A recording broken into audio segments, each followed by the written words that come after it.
July, 210 BCE. To everyone watching, the emperor was still alive. But the man inside the carriage was already dead. The summer heat made his body decay quickly, and an unmistakable odor began to escape.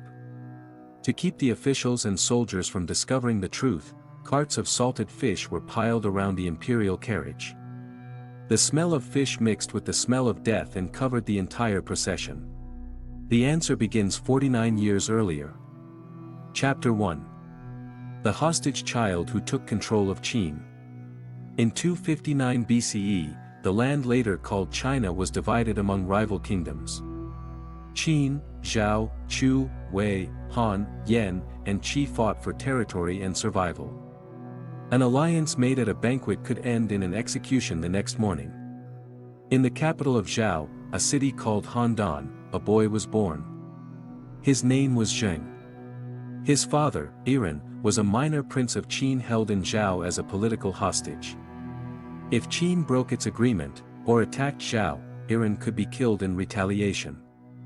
He stood so far down Qin's royal line that almost no one expected him to return home. Then a merchant named Lu Buwei noticed him. Lu Buwei had made his fortune buying goods cheaply and selling them for profit. This time, the opportunity was not jade, grain, or land. It was a forgotten prince. According to the famous story, he called Iran a rare commodity worth keeping. He spent money on the prince, built political connections for him, and opened a path back into Qin's royal succession. He also gave him a beautiful woman known as Lady Zhao, who later gave birth to Zheng. For more than 2,000 years, one rumor has followed this child. Some later accounts claim that Lady Zhao may already have been carrying Lu Buwei's child when she was given to Iran. If that story were true, the future first emperor might have carried the blood of a merchant rather than the blood of Qin's royal house. No one can prove it now. For the young Zheng, the urgent question was not who his father was, but whether he would survive Handan. 1 year before his birth, Qin and Zhao had fought the terrible Battle of Chongping. Zhao lost an enormous army, and hatred of Qin spread through the kingdom. When Zheng was still a small child, Qin forces surrounded Handan. Zhao prepared to kill Iran in revenge. Lu Buwei used money to bribe the guards and helped Iran escape through the city gates to the Qin army outside. But Iran left without Lady Zhao and their young son. Mother and child remained trapped in a city under attack by Qin, surrounded by people who hated Qin. Zhao officials searched for them, intending to kill the young Qin prince. Lady Zhao's family hid them. The record does not tell us where they hid or what the child heard beyond the walls. But during the first years of Zheng's life, whether he ate another meal or saw another sunrise depended entirely on other people.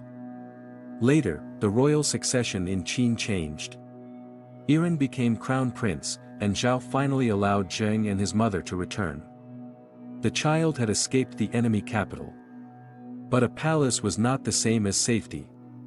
In 247 BCE, Zheng's father, now King Zhuangxiang of Qin, died.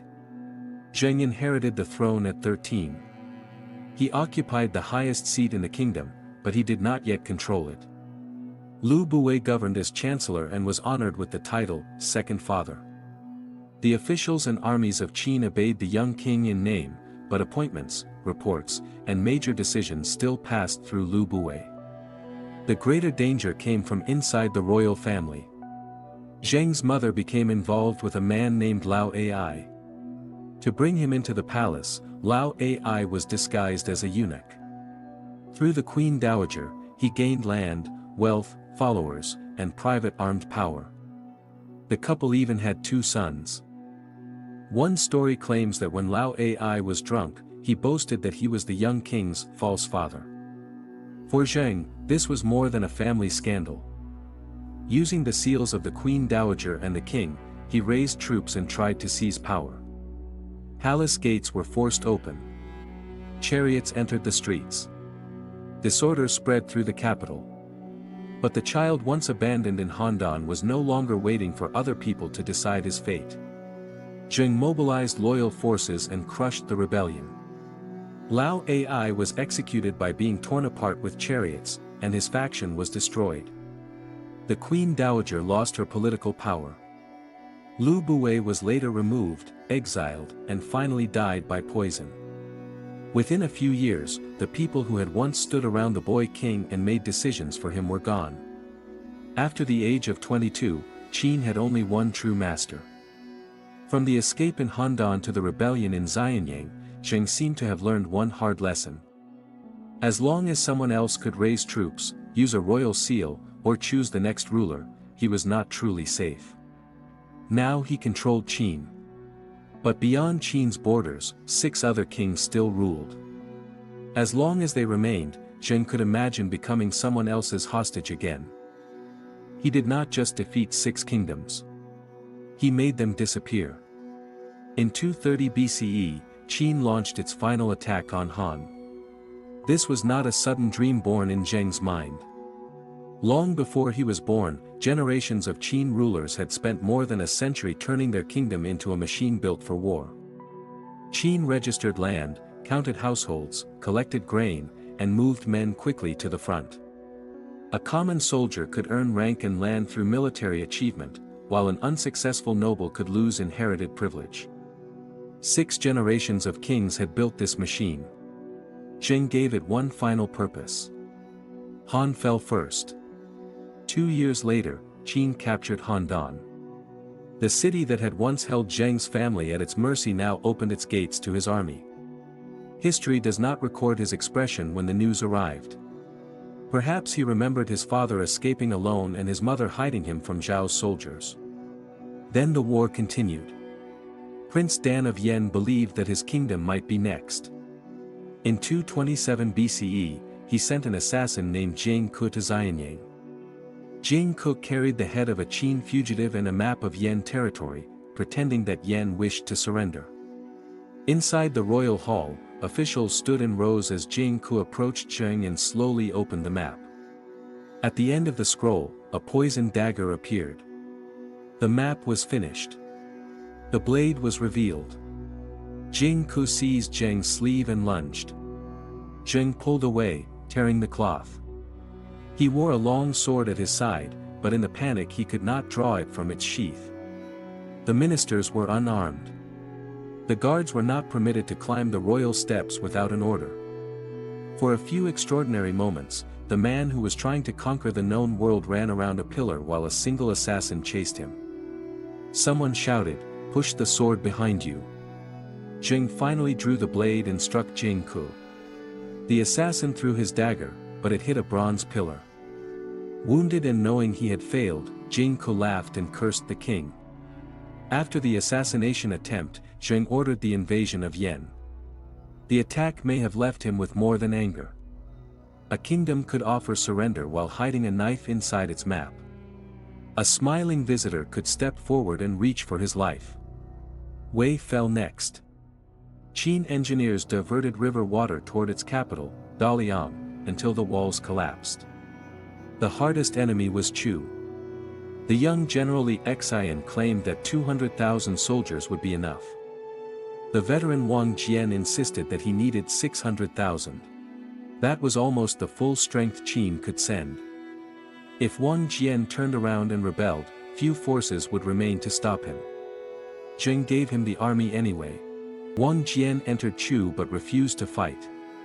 He let his soldiers rest while Chu repeatedly tried to draw him into battle. When the Chu army finally lost patience and began to move away, he attacked. Chu's main force collapsed. In 223 BCE, the kingdom of Chu was destroyed. The remaining Yen resistance was eliminated soon afterward. Only Qi remained in the east. In 221 BCE, Qin troops avoided Qi's main defenses and approached from the north. The king of Qi surrendered without a major final battle. At 39, Zheng stood where no ruler before him had stood. The 7 colors on the political map had become one. He refused to keep the old title of king. That title had belonged to 7 rival rulers. Now he claimed there was no one equal to him anywhere under heaven. He combined titles associated with China's legendary 3 sovereigns and 5 emperors and created a new word. Huangdi, meaning emperor. He would be the first emperor. His successors would be the second, the third, and onward for 10,000 generations. The weapons of the conquered kingdoms were collected and taken to Xianyang. According to tradition, they were melted down and cast into 12 enormous bronze figures. The swords once raised against him had become silent statues inside his capital. Zheng had made certain that no second king remained. But kings could be removed more easily than memory. After the walls fell, people from Zhao still remembered Zhao. People from Chu remembered Chu. And a written decree could not make Yan forget Jing Ku. The war was over. Now the first emperor faced something even harder. He wanted everyone to use the same writing, the same money, and the same laws, and to obey the same voice. In the first chapters, we follow the rise of Ying Zheng from a powerless hostage child to the ruler of a united empire. Born in Handan in 259 BCE, Zheng grew up surrounded by people who hated Qin. After his father escaped, he and his mother were left behind and forced into hiding. He later returned to Qin, inherited the throne at 13, and gradually removed those who controlled him. After defeating Lao Ai's rebellion, the young king became the true master of Qin. He then turned Qin's powerful military system against the 6 remaining kingdoms. He survived Jing Ke's assassination attempt, corrected his costly mistake in the war against Chu, and continued the conquest. By 221 BCE, all 6 kingdoms had fallen. At 39, Ying Zheng created a new title for himself, Qin Shi Huang, the first emperor of China. He wanted the world to have only one answer. One of the first great debates after unification decided what kind of empire this would become. Chancellor Wang Wan argued that Yan, Qi, and Chu were too far from the capital. The emperor should send his sons to rule them as hereditary kings, following a system used for centuries by the earlier Zhou dynasty. Many ministers agreed. Li Si did not. He reminded the emperor that the Zhou rulers had also granted territory to their brothers and sons. But after several generations, blood ties weakened. Relatives became enemies, regional rulers fought one another, and the Zhou kings lost control. If Qin destroyed 6 kingdoms only to create new hereditary kingdoms on the same land, then unification would simply prepare the next age of war. The first emperor accepted Li Si's argument. The empire was divided into administrative districts and counties. Local officials could not pass their positions to their sons. They could not turn land or armies into family property. They were appointed by the central government and could be transferred, removed, or punished. No one outside the emperor's household would be allowed to build an independent kingdom that could survive for generations. Then the first emperor began removing the differences left by the old states. Before unification, written forms, coins, measurements, and even the distance between wagon wheels could vary from one kingdom to another. The empire standardized them all. Roads spread outward from Xianyang, carrying documents, soldiers, grain, and commands. Merchants no longer had to change money at every old border, and officials could read documents from distant regions. Lands that had once treated one another as foreign were forced to operate by the same rules. The changes made the empire easier to govern. They also allowed the emperor's reach to extend farther than that of any earlier king. In the north, General Meng Tian fought the Xiongnu, a powerful nomadic confederation, and linked older frontier walls into a larger defensive line. In the far south, Qin armies entered Lingnan and helped open the Lingxiu Canal between 2 major river systems. Roads, palaces, frontier defenses, and the enormous tomb complex begun when Zheng was 13 consumed grain, timber, metal, and human labor. The first emperor also traveled constantly through his new empire. His procession crossed the former kingdoms, climbed sacred mountains, and carved inscriptions praising unification. He wanted everyone to see that the old kings were gone. There was now only the emperor. But the farther he traveled, the more he discovered that the 6 kingdoms were not truly dead. In 218 BCE, voices that challenged him. In 213 BCE, a debate broke out at a palace banquet. One scholar praised the new administrative system for ending the wars among hereditary kingdoms.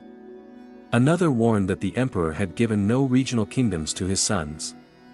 If the central government were ever seized, the imperial family would have no powerful allies in the provinces.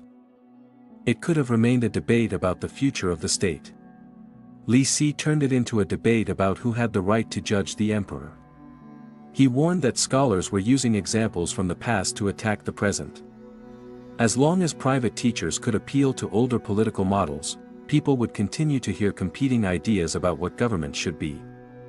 An order to burn books followed. With exceptions for works on medicine, farming, divination, and the history of Qin, many privately owned classical and philosophical texts had to be surrendered and destroyed. Anyone who wanted to study the law was expected to learn from government officials. Fires burned across the empire. The first emperor had standardized writing. The emperor's eldest son, Fusu, objected.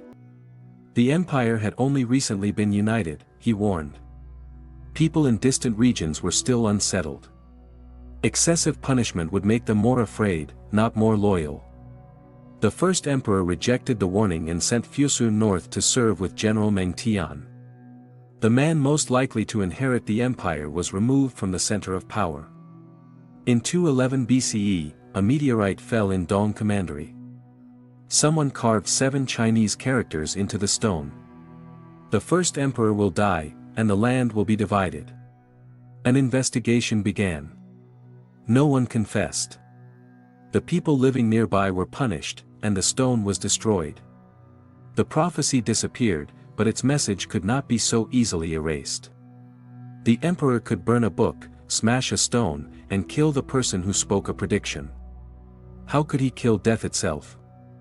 Years earlier, in 219 BCE, a seeker named Su Fu had told him that 3 islands of immortals lay somewhere in the eastern sea. On Penglai, Fangzhang, and Yingzhou, he said, immortal beings possessed a medicine that could prevent death. The first emperor gave Su Fu ships and supplies and sent him into the eastern sea with several thousand young men and women. Years passed, but no elixir arrived. When Su Fu appeared again, he offered an explanation. Giant creatures in the sea were blocking the ships, he said. Skilled crossbowmen would have to kill them before the expedition could reach the islands of immortals. During his final eastern tour in 210 BCE, the first emperor took armed men to the coast and personally fired at a great fish. The man who had destroyed 6 kingdoms still believed that every obstacle could be identified, attacked, and removed. Even death. Su Fu sailed east again. This time, his fleet never returned. A much stranger legend grew in later centuries. It claimed that Su Fu carried not only young people, but also craftsmen, seeds, farming tools, and enough supplies to establish a new settlement. Perhaps they were never truly searching for an elixir. Perhaps they crossed the sea, reached the islands of Japan, and chose to remain there. More than 2,000 years later, several places in Japan still preserve stories about Su Fu's arrival, settlement, and death. Some have sites identified as his tomb. Some honor him at shrines. Local traditions even credit his followers with bringing new knowledge of farming, fishing, weaving, and papermaking. If Su Fu really reached Japan with thousands of young settlers, sailors, and craftsmen, and if their descendants continued to multiply and blend with the local population, then a bold question appears. Could the Japanese people as a whole be descendants of that lost Qin expedition? History offers no answer. At the same time, specialists at court continued preparing medicines meant to extend his life. Later generations suspected that some of these compounds contained mercury or other toxic substances. We cannot know whether they directly caused his death. But the irony remains, every pill he swallowed in search of longer life may have brought death a little closer. The first emperor had taken control of land, roads, writing, currency, and law. Now he was trying to take control of time. Then, on the road to immortality, his body failed. He won the world, and lost to a carriage. In 210 BCE, the first emperor began his fifth great tour. Traveling with him were Chancellor Li Si, the palace official Zhao Gao, and the emperor's favored younger son, Hu Hai. His eldest son, Fusu, remained in the north with Meng Tian and the empire's most important frontier army. The procession traveled east along the Yangtze, then north along the coast. The journey was long, and the summer grew hotter. Near Pingyuan Ford, the first emperor became seriously ill. No one dared to ask what would happen if he died or who would succeed him. The records of the grand historian preserves a disturbing detail: the first emperor hated to hear people speak about death. Because of that, his ministers were afraid to raise the subject.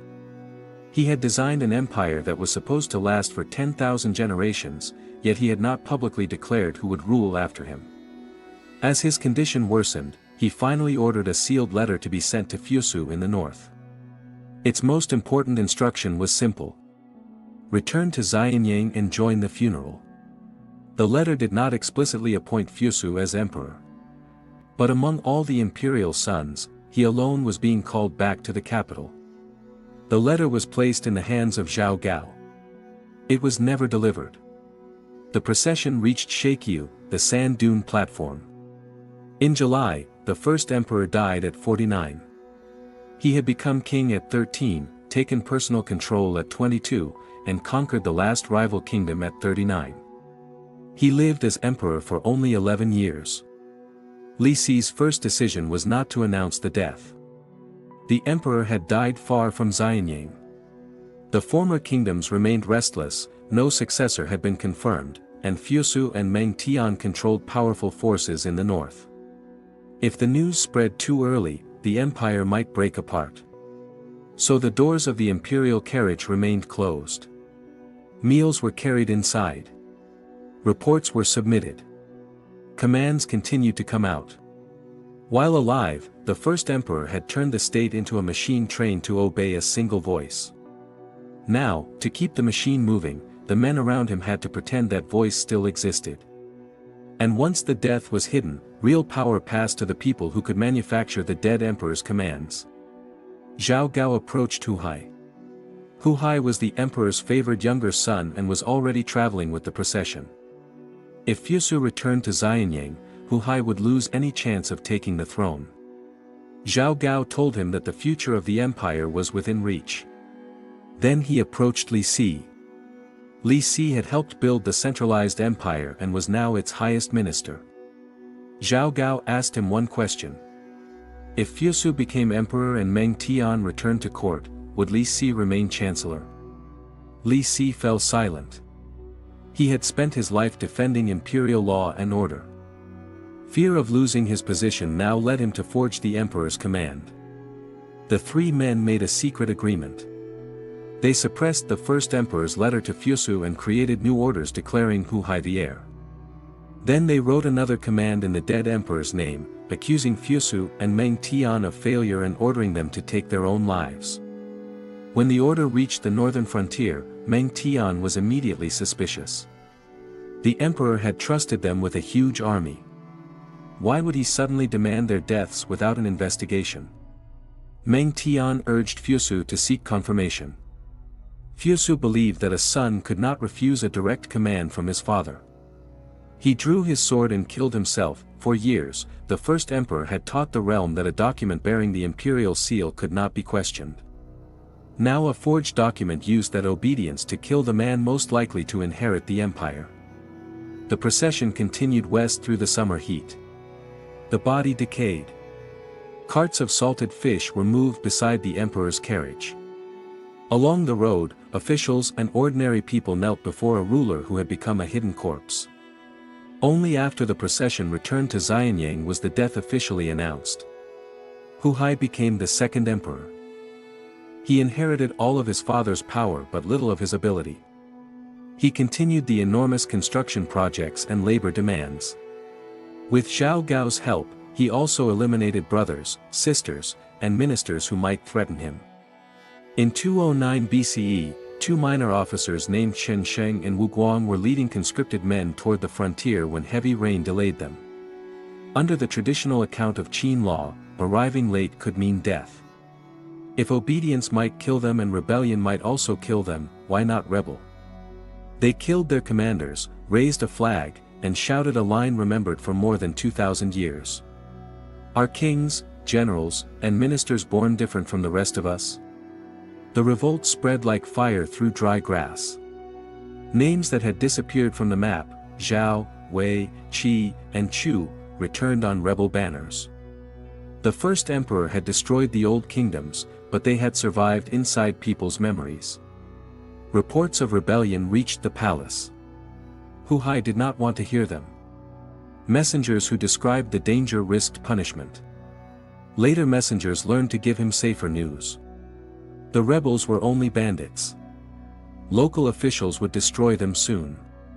The bad news had not disappeared. It had simply stopped entering the palace. Zhao Gao eventually forced Hu Hai to take his own life. His successor, Ziying, soon surrendered to the army entering the Qin heartland. The first emperor had imagined a second emperor, a third, and then 10,000 generations. In reality, the second was the last true emperor of Qin. Only about 15 years passed between unification in 221 BCE and the dynasty's fall.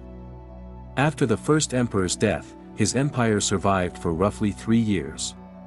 But the first emperor himself did not entirely disappear. His body was carried to the enormous mausoleum at the foot of Mount Li, a project that had been under construction for nearly 40 years. The records of the Grand Historian describes an underground palace with mercury rivers and seas, a ceiling like the night sky, and automatic crossbows aimed at intruders. Legend also speaks of lamps filled with merman oil, burning inside a miniature underground empire. More than 2,000 years later, the terracotta army and bronze chariots have returned to the light. But the central burial chamber remains unopened. No one knows what condition the emperor's body may be in. No one knows how much of the ancient description is real and how much belongs to the imagination that has grown around the sealed tomb. Above ground, thousands of clay soldiers still face east. That was the direction of the kingdoms Qin conquered. It was also the direction in which Su Fu's fleet disappeared. The first emperor wanted 500 years. Heaven gave him 11 years as emperor. He wanted Qin to last for 10,000 generations. It collapsed under the second emperor. Yet the title of emperor, the centrally appointed administration, and the drive to standardize writing and measurement were inherited by later dynasties for centuries. His body did not become immortal. Some of his rules did. And across the sea lies an even bolder possibility. If Su Fu and thousands of followers truly settled in Japan, if their descendants multiplied and blended into the local population, and if they eventually became part of the ancestry of the Japanese people, perhaps even one of the distant roots of the entire nation, then the immortality Qin Shi Huang searched for may never have been inside an alchemist's furnace, a mercury pill, or a sealed tomb. It may have been carried away by a fleet that never returned. One man sealed himself underground and left behind 8,000 soldiers who never age. Another disappeared across the sea and may have left his bloodline inside a new nation. More than 2,000 years later, the tomb beneath Mount Li remains closed. The Eastern Sea still offers no answer. Qin Shi Huang sent Su Fu to search for eternal life. In the end, who truly found immortality, the emperor, or the man who never came home?